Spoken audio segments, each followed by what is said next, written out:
Hello दोस्तों, जय हिंद। आप सभी को हम लोगों ने पिछले सेशन में क्लास 10th के फिजिक्स का चैप्टर नंबर 1 स्टार्ट किए थे। तो हम लोग आज के इस वीडियो में उससे आगे के टॉपिक को देखेंगे। तो चलिए हम लोग इस वीडियो को स्टार्ट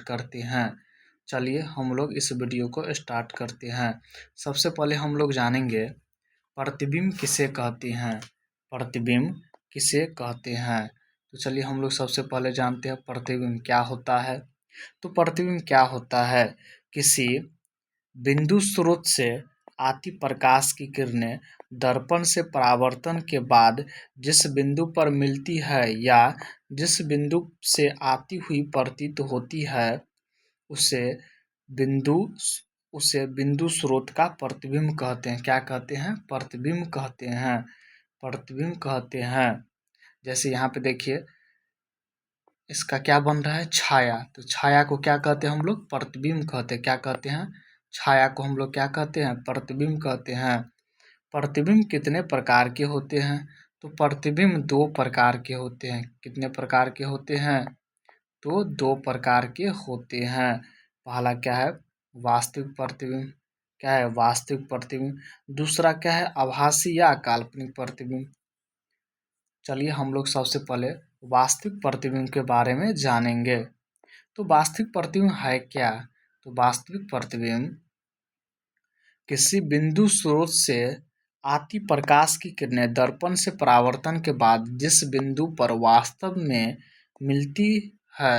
वास्तव मिलती है उसे उस बिंदु स्रोत का वास्तविक प्रतिबिंब कहते हैं। क्या कहते हैं? वास्तविक प्रतिबिंब कहते हैं। वास्तविक प्रतिबिंब पर्दे पर प्राप्त किया जा सकता है। वास्तविक प्रतिबिंब हम किसे प्राप्त कर सकते हैं? तो पर्दे पर प्राप्त कर सकते हैं।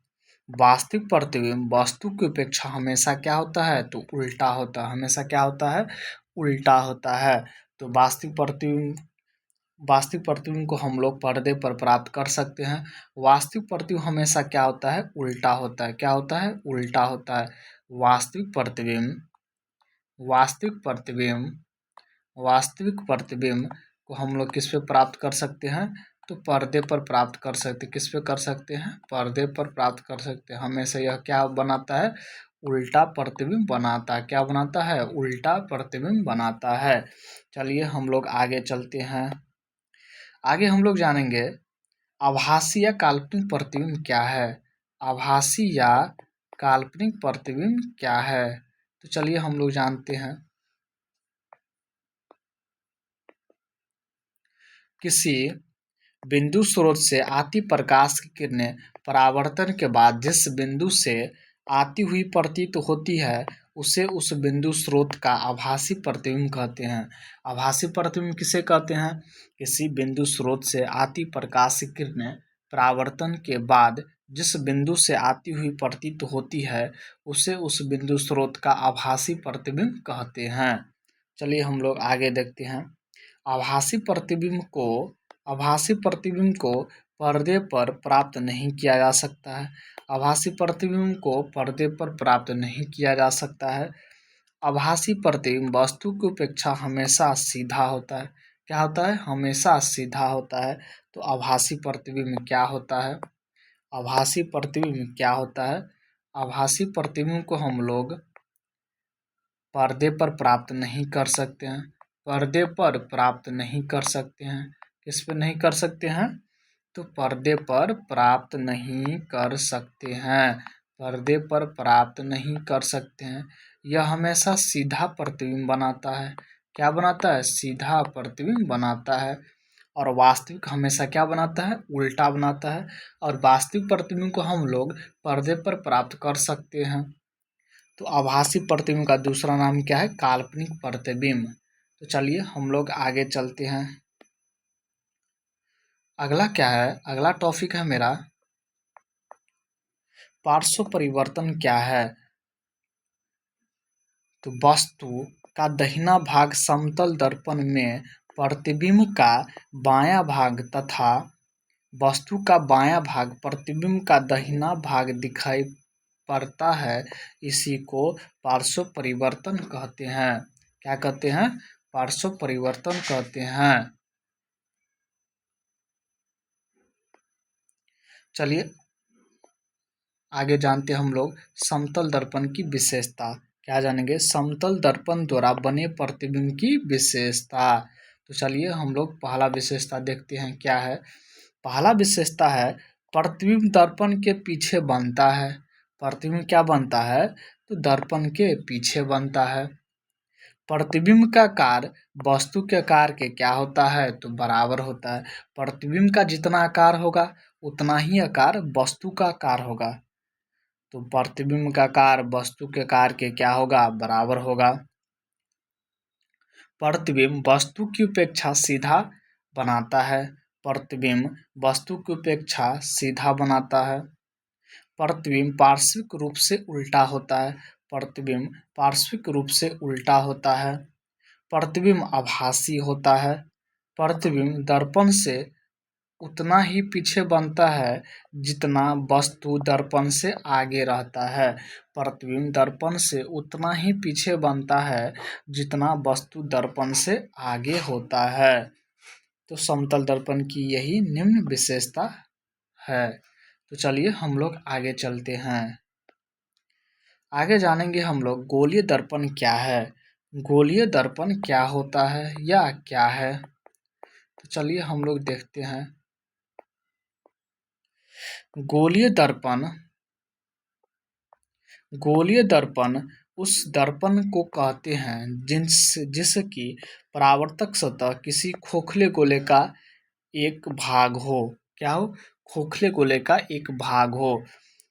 गोलीय दर्पण उस दर्पण को कहते हैं जिसकी परावर्तक सतह किसी खोखले गोले का क्या हो? एक भाग हो।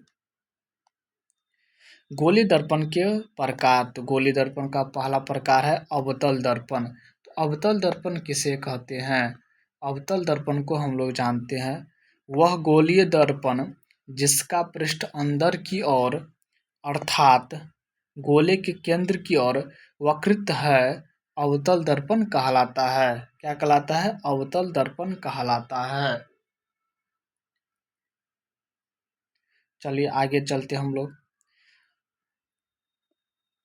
अवतल दर्पण के उपयोग देखते हैं हम लोग। अवतल दर्पण का पहला उपयोग क्या है? अवतल दर्पण को हम लोग क्या देखते हैं? उपयोग देखते हैं। क्या देखते हैं? उपयोग देखते हैं। पहला उपयोग क्या है? दाढ़ी बनाने के काम आता है। अगला उपयोग है आँख, दांत, नाक, कान, गले इत्यादि में डॉक्टर प्रकाश की किरणें छोटे अवतल दर्पण से परावर्तित करके इन अंगों में डालते हैं।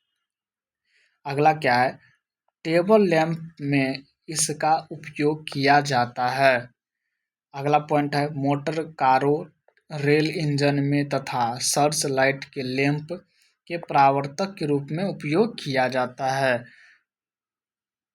चलिए आगे चलते हम लोग।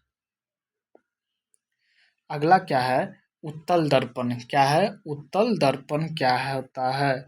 उत्तल दर्पण के बारे में हम लोग जानेंगे। क्या जानेंगे? उत्तल दर्पण के बारे में हम लोग जानेंगे। चलिए हम लोग देखते हैं। वह गोलीय दर्पण जिसका परावर्तक पृष्ठ बाहर की ओर वक्रित है उत्तल दर्पण कहलाता है। क्या कहलाता है? उत्तल दर्पण कहलाता है। तो देखते हैं हम लोग उत्तल दर्पण की विशेषता क्या है। उत्तल दर्पण की हम लोग क्या देखते हैं? विशेषता क्या होता है? तो उत्तल दर्पण की विशेषता क्या होता है? तो पहला विशेषता क्या है? मोटर कारों में ड्राइवर की सीट के पास लगा होता है। इसमें ड्राइवर पीछे से आने वाले व्यक्तियों व गाड़ियों के प्रतिबिंब देख सकता है। क्या देख सकता है? पीछे आने वाले व्यक्तियों और गाड़ियों की प्रतिबिंब देख सकता है। कांच के टुकड़े की बाहरी सतह को कांच के टुकड़े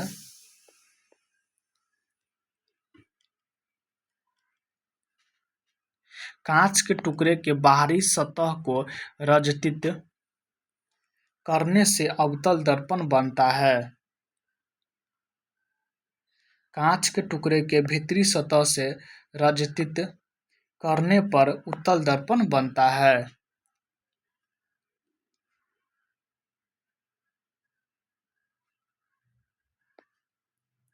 चलिए हम लोग जानते हैं गोलीय दर्पण से संबंधित विभिन्न पद।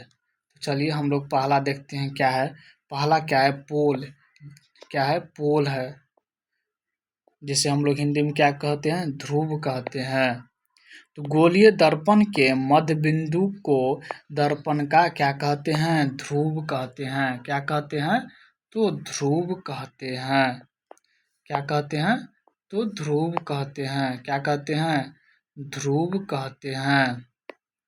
गोलीय दर्पण के मध्य बिंदु को क्या कहते हैं, तो ध्रुव कहते हैं। यहाँ पे देखिए क्या है, पोल है। क्या है, पोल है, जिसे हम लोग क्या कहते हैं, ध्रुव कहते हैं। तो गोलीय दर्पण के मध्य बिंदु को ध्रुव कहते हैं। यहाँ पे देखिए गोलीय दर्पण के मध्य बिंदु को क्या कहते हैं, ध्रुव कहते हैं। क्या कहते हैं, तो ध्रुव कहते हैं। अब है वक्ता केंद्र किसे कहते हैं। तो गोलीय दर्पण जिस गोले का भाग होता है उस गोले के केंद्र को दर्पण का वक्ता केंद्र कहते हैं। क्या कहते हैं, वक्ता केंद्र कहते हैं। अगला क्या है, वक्ता तिर्जा। तो गोलीय दर्पण जिस गोले का भाग होता है उसकी तिर्जा को दर्पण की वक्ता तिर्जा कहते हैं। क्या कहते हैं, तो दर्पण की वक्ता तिर्जा कहते हैं। अगला क्या है, प्रधान या मुख्य अक्ष। गोलीय दर्पण के ध्रुव से वक्ता केंद्र को मिलाने वाली सरल रेखा को दर्पण का प्रधान या मुख्य अक्ष कहते हैं। इसको क्या बोलते हैं हम लोग, प्रधान या मुख्य अक्ष बोलते हैं। इसको क्या बोलते हैं हम लोग, प्रधान या मुख्य अक्ष कहते हैं। चलिए आगे चलते हम लोग। आगे क्या है, गोलीय दर्पण का फोकस तथा फोकस दूरी। तो किसी अवतल दर्पण का फोकस उसके मुख्य अक्ष पर वह बिंदु है जहां मुख्य अक्ष के समांतर आती किरणें दर्पण से परावर्तन के बाद मिलती है। अगला क्या है, गोलीय दर्पण के ध्रुव तथा मुख्य फोकस के मध्य की दूरी फोकस दूरी कहलाती है। क्या कहलाता है, फोकस दूरी कहलाता है। क्या कहलाता है, तो फोकस दूरी कहलाता है। क्या कहलाता है, फोकस दूरी कहलाता है। क्या कहलाता है, फोकस दूरी कहलाता है। क्या कहलाता है, तो फोकस दूरी कहलाता है। गोलीय दर्पण के लिए वक्ता तिर्जा फोकस दूरी की क्या होती है, दोगुनी होती है। आर बराबर क्या हो जाएगा, 2f हो जाएगा। एफ बराबर क्या होता है, r/2 होता है। तो क्या हो जाएगा, 2 गुनी हो जाएगा। चलिए आगे चलते हम लोग। गोलीय दर्पण की फोकस दूरी वक्ता तिर्जा की क्या होती है, आधी होती है। तो r बराबर f बराबर क्या होता है, r/2 होता है। क्या होता है, r/2 होता है। f बराबर क्या होता है, f बराबर क्या होता है, f बराबर क्या होगा, f बराबर क्या होगा, r/2 होगा। क्या होगा, r/2 होगा। क्या हो जाएगा, r/2 हो जाएगा। f क्या है, फोकस दूरी है। f क्या है, तो फोकस दूरी है। क्या है, फोकस दूरी है। क्या है, फोकस दूरी है। क्या है, फोकस दूरी है। r क्या है, वक्ता तिर्जा है। क्या है, वक्ता तिर्जा है। तो आज के लिए इतना ही। अगली वीडियो में हम लोग इससे आगे के टॉपिक को देखेंगे। तो आज के लिए इतना ही। जय हिंद।